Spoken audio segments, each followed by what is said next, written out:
আমার সাথে কিছু লোক 5 তারিখের পর রুগ্ন হয়ে শিয়ালগাঁয়ের বিভিন্ন জায়গায় লাঠি সোটা নিয়ে জবরদখল করছে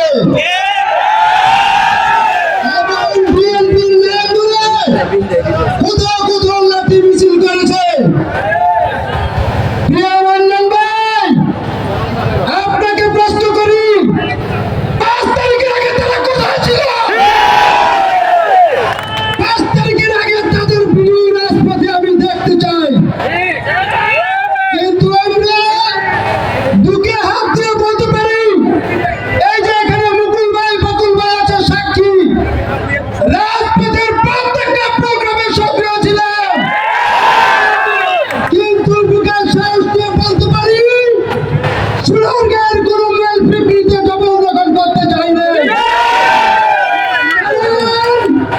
আমরা অন্তপ্রাণে দল করবেন রাজনীতি করি, বলতো রাজনীতি করি।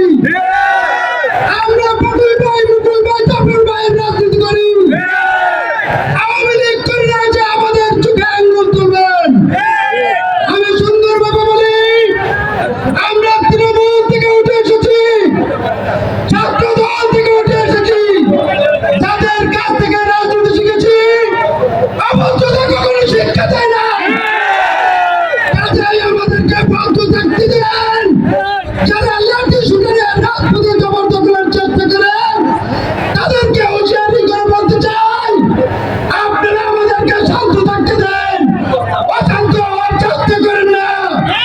যদি আমরা লাঠি শুনে নাই, আপনারা কিন্তু রাজপথে থাকতে পারবেন না।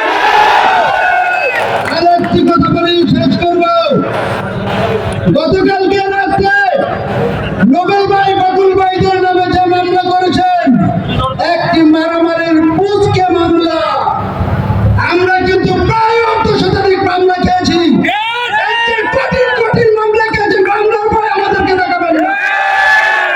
জেল জুলুম যদি আসুক, আমরা রাজপথে ছিলাম এদেশের স্বাধীনতা সার্বভৌমত্ব রক্ষার জন্য। আমাদের প্রিয় নেত্রী মিথ্যা মামলা